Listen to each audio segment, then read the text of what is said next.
बच्चों, आज हम शब्द विचार के बारे में पढ़ेंगे। जिस प्रकार वर्ण बने, उन्हीं प्रकार वर्णों के मेल से शब्द बने। हमने ये पहले ही जाना था। व्याकरण के 3 भेद होते हैं: वर्ण विचार, शब्द विचार,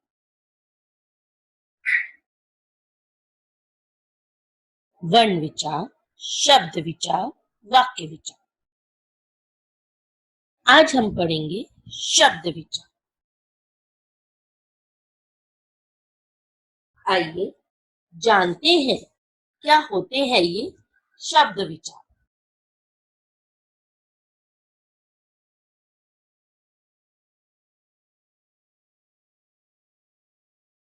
शब्द मनुष्य अपने भावों व विचारों का आदान प्रदान भाषा के माध्यम से ही करता है। भाषा के प्रयोग के लिए भाषा के उचित रूप को जानना बहुत ही आवश्यक है। भाषा का निर्माण शब्दों के बिना असंभव है। हमने भाषा का एक चरण तो पार किया था, वर्ण। क्योंकि जब तक हमें वर्णों की जानकारी नहीं होगी, ध्वनियों की जानकारी नहीं होगी, तब तक हमें आगे भाषा की जानकारी नहीं मिल पाएगी। भाषा बोलने के लिए शब्द बनाने बहुत आवश्यक है और शब्दों के निर्माण के लिए ध्वनियों का ज्ञान होना आवश्यक है। क्योंकि बोलते समय हम जिन ध्वनियों का सहारा लेते हैं, उनसे ही शब्दों का निर्माण होता है। शब्द में प्रत्येक ध्वनि का स्थान निश्चित होता है। जैसे आप एक चित्र देख पा रहे हैं, बालक बैठा है। उस बालक शब्द को बनाने के लिए हमें कितने वर्ण, किन ध्वनियों का इस्तेमाल किया हमने, वो देखते हैं।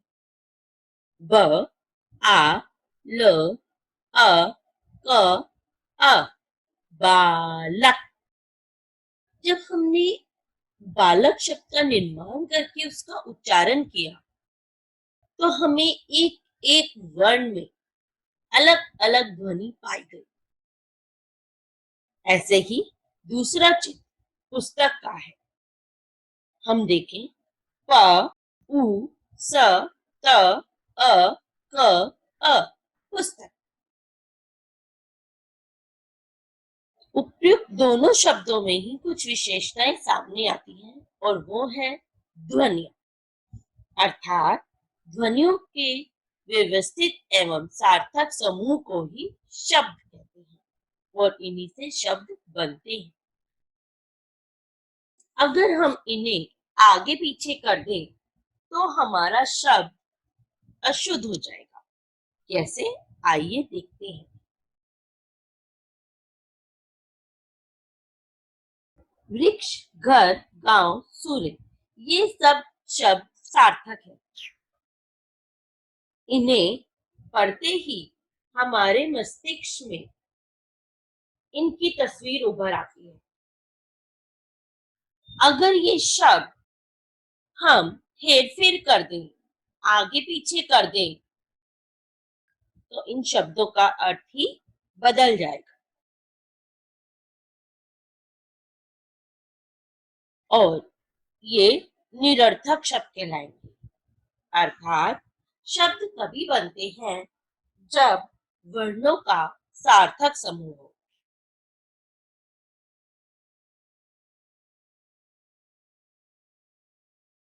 आइए जानते हैं शब्दों का वर्गीकरण। प्रत्येक भाषा में असंख्य शब्द होते हैं।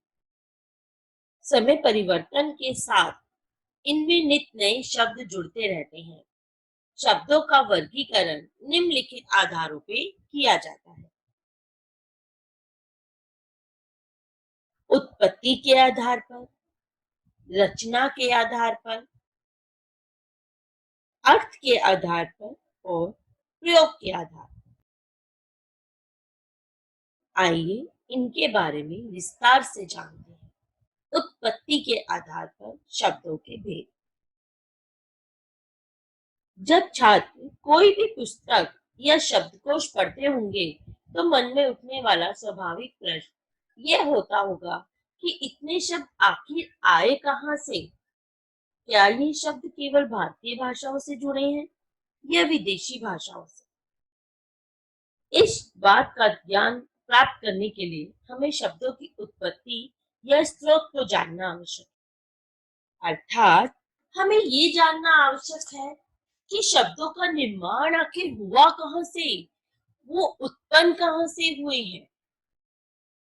ऐसा कौन सा स्रोत है, कौन सा जरिया है जिसके द्वारा शब्द आए और आपस में जुड़ते चले गए। हमने वर्ण विचारों में आगत ध्वनियों, आगत स्वरों के बारे में पढ़ा था। ऐसे ही शब्द भी होते हैं जो भारतीय भाषा अर्थात हिंदी भाषा में आकर मिल जाते हैं। उत्पत्ति यानी कि शब्द के आने का स्रोत क्या है, उसके आधार पर भेद है। तत्सम शब्द, तद्भव शब्द, देशज, विदेशी शब्द। तत्सम शब्द, तत्सम शब्द वो शब्द होते हैं जिनका अर्थ होता है उसके समान, अर्थात संस्कृत के समान। तत्सम शब्द ज्यादातर संस्कृत भाषा में प्रयोग किए जाते हैं और ये शब्द संस्कृत भाषा से हिंदी भाषा में आ गए और उसी रूप में ही प्रयुक्त होते हैं। इसलिए इन्हें संस्कृत शब्द या तत्सम शब्द कहते हैं। जैसे वृक्ष, अग्नि, ये शब्द संस्कृत के हैं अर्थात तत्सम शब्द हैं और हिंदी भाषा में सम्मिलित होकर आम भाषा बनकर रोजमर्रा की जिंदगी में प्रयोग होते हैं। जैसे इस प्रकार संस्कृत भाषा को जो शब्द हिंदी भाषा में ज्यों के त्यों अर्थात बिना किसी परिवर्तन के लिए गए हैं उन्हें तत्सम शब्द कहते हैं। तद्भव शब्द, इनका शाब्दिक अर्थ है संस्कृत से बनने वाला। जो शब्द संस्कृत के शब्दों से थोड़ा रूप बदलकर बने हैं उन्हें तद्भव कहते हैं, अर्थात ये हिंदी भाषा में आम भाषा में प्रयोग किए जाते हैं, इनमें कोई परिवर्तन नहीं होता। अग्नि से आग बना, दुग्ध से दूध बना, सर्प से सांप बना। तद्भव और तत्सम शब्दों के कुछ उदाहरण इस प्रकार हैं। जैसा कि आप देख रहे हैं कितने तत्सम शब्द हैं जिनसे तद्भव शब्द बनकर हिंदी भाषा में उनका प्रयोग हुआ।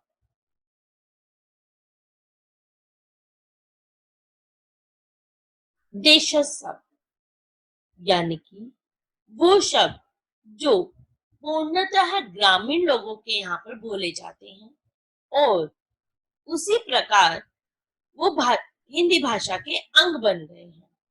हिंदी क्षेत्र के विभिन्न स्थानों पर बोले जाने वाले शब्द इस वर्ग में आते हैं। जैसे खिड़की, पगड़ी, जूता, लोटा, कटोरा, रोटी, डिबिया, झटपट, थैला, खटखटाना आदि। ये वो शब्द हैं जो भारत की जनजातियों के द्वारा बोले जाते हैं, ग्रामीण क्षेत्रों में प्रयोग होते हैं, संस्कृत भाषा से भिन्न भाषा परिवारों से आए हैं, लेकिन अपने देश में बोले जाते हैं, अपने ग्रामीण जगहों पर बोले जाते हैं, इसलिए ये शब्द देशज शब्द कहलाए। विदेशी शब्द या आगत शब्द जैसे हैड, जीन्स, इत्र, खुशबू, फैशन। विदेशी शब्द का अर्थ ये कभी नहीं कि वो सिर्फ अंग्रेजी शब्दों से है। विदेशी शब्द का अर्थ है यहाँ पर जो भारतीय भाषा, भारतीय शब्द ना होकर विदेशी, चाहे वो उर्दू हो, फारसी हो, रोमन हो, जर्मन हो, फ्रांसीसी हो, कोई भी शब्द हो, वो हिंदी भाषा में जब सम्मिलित हुए तो उन्हें विदेशी शब्द कहा गया। इन पंक्तियों में जितने भी रंगीन शब्द हैं, ये शब्द विदेश से आए हुए हैं। अर्थात जब सन 1947 ईस्वी में स्वतंत्रता से पूर्व भारत गुलामी में था, यहाँ मुगलों, पुर्तगालियों, फ्रांसीसियों, अंग्रेजों ने शासन किया। उनके संपर्क के परिणाम स्वरूप हिंदी में अरबी, फारसी, पुर्तगाली और अंग्रेजी भाषाओं के शब्द सम्मिलित हुए। तब से ये शब्द विदेशी शब्द जाने जाते हैं।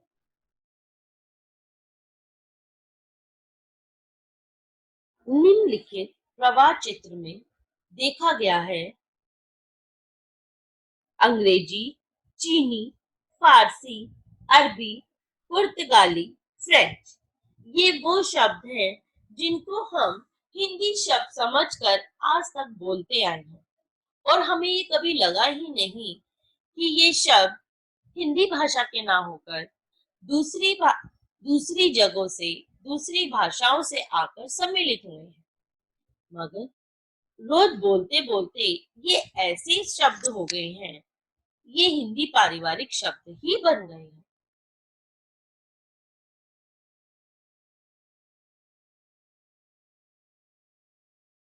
अनुरणात्मक शब्द, ये वो शब्द होते हैं जो इनकी ध्वनियों से, यानी कि एक ही ध्वनि दो बार आती, किटकिटाना, हिन हिनाना, फड़फड़ाना, फुसफुसाना, ऐसे लगता है ध्वनियां एक साथ बार बार आ रही हैं। ये तो थे उत्पत्ति के आधार पर, अर्थात इनकी उत्पत्ति कहाँ से हुई और इनका स्रोत कहाँ से हुआ। अब हम देखते हैं रचना, अर्थात बनावट के आधार पर कि इनकी बनावट कैसे की गई है। रचना के आधार पर दो भेद है, मूल शब्द, यौगिक शब्द। मूल शब्द सामान्य मूल और रूढ़िवादी, सामान्य यौगिक और योग रूढ़। आइए इनके बारे में विस्तार से जानते हैं। प्रत्येक मूल शब्द वस्तुतः शब्द का मूल रूप होता है तथा इसके और सार्थक खंड नहीं किए जा सकते।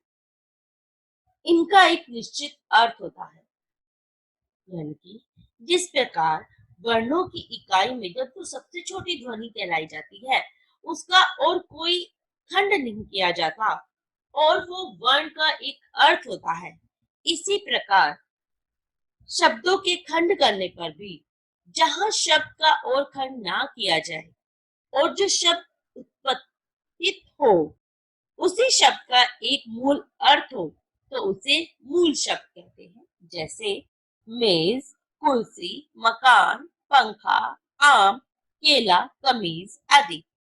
यदि हम इन शब्दों का और खंडित करेंगे तो ये वर्ण कहलाए जाएंगे, शब्द नहीं रहेंगे, और एक वर्ण का अर्थ शब्द के रूप में काम नहीं करेगा। रोटी, दाल, चावल, मेज, कुर्सी आदि, ये वो शब्द हैं जो अपने आप में ही पूर्ण अर्थ साबित करते हैं। इनके साथ अगर हम और शब्द ना भी जोड़ें तो ये शब्द अपने आप में ही संपूर्ण अर्थ बताएंगे। ऋण शब्द, जब किसी सामान्य शब्द का प्रयोग अपने अर्थ से हटकर किसी अन्य वस्तु के लिए किया जाता है तो उसे ऋण हो जाता है। जैसे गधा शब्द का मूल अर्थ है एक जानवर जिस पर धोबी कपड़े लेकर जाता है, परंतु जब हम किसी व्यक्ति से कहते हैं कि तुम तो गधे हो, तो यहाँ गधा शब्द का अर्थ मूर्ख हो जाता है। अर्थात जो शब्द जिसका एक अपना अर्थ है, अगर वो किसी वाक्य में सम्मिलित होता है तो उसका अर्थ बदल जाता है, उसे रूढ़ कहते हैं। जैसे गधे का शब्द जब हम किसी व्यक्ति या वस्तु के लिए करते हैं तो वो मूर्ख बन गया, जबकि हमारे लिए गधा एक जानवर है। यानी कि गधे का अर्थ है एक जानवर, किसी जानवर के बारे में बात की जा रही है। लेकिन जब हमने बातचीत के दौरान किसी व्यक्ति को संकेतिक कर कर ये शब्द का प्रयोग किया गया तो वो मूर्ख बन गया। ऐसे ही अन्य उदाहरण भी हैं, जैसे उल्लू एक पक्षी, गाय एक पशु। मूर्ख मदन तो उल्लू है। सीधी मीरा एकदम गाय है। यानी कि जब ये शब्द किसी वाक्य में व्यक्ति को संकेतित करते हुए बोले गए तो इनका अर्थ ही बदल गया। गाय जो कि एक पशु थी, एक सीधी लड़की के लिए बोला गया तो वो गाय के रूप में प्रयोग हुआ। यौगिक शब्द, ये शब्द एक से अधिक इकाइयों से मिलकर बने होते हैं। अर्थात इन शब्द में दूसरा शब्द मिलाकर जब बोला जाए तो ये भी अपने आप में एक अर्थ प्रस्तुत करते हैं और एक नया शब्द का निर्माण करते हैं। जैसे घोड़ा, घोड़े का अर्थ एक पशु हुआ। सवार यानी कि सवारी करने वाला। घुड़सवार अर्थात घोड़े की सवारी करने वाला। रसोई घर, रसोई घर। प्रधान मंत्री, प्रधानमंत्री। इसी प्रकार इनके साथ प्रत्यय और उपसर्ग भी जोड़े गए तो भी नए शब्दों का निर्माण हुआ और इन्हें सामान्य या मूल यौगिक शब्द कहने लगे। योग रूढ़, जब कोई यौगिक शब्द अपने अर्थ से हटकर किसी अन्य के लिए रूढ़ हो जाता है तो उसे योग रूढ़ कहते हैं। जैसे लंबा यानी कि किसी लंबाई के बारे में बात। उदर यानी कि पेट, ये एक उसका सामान्य अर्थ है। और अगर हम इनको बोल दें लंबे उदर वाला, लंबोदर अर्थात गणेश, तो यानी कि ये वो शब्द हुए जिनका अर्थ अपने मूल शब्द से अर्थ हटकर निकला गया। पीतांबर, गजानन, चारपाई, ये वही शब्द हैं जिनका अपने अर्थ से हटकर नया अर्थ निकला, नए शब्द बने। अर्थात जो यौगिक शब्द थे उनके साथ जब हमने ऋण शब्दों को जोड़ा गया तो वो बने योग रूढ़। हमने ये तो जान लिया कि शब्द आए कहाँ से, उनको बनाया कैसे गया। अब हम जानते हैं हम उनका प्रयोग कैसे करते हैं। प्रयोग के आधार पर शब्द,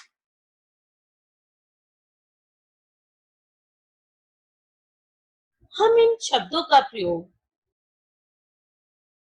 संज्ञा, सर्वनाम, विशेषण, क्रिया तथा अव्यय के रूप में करते हैं।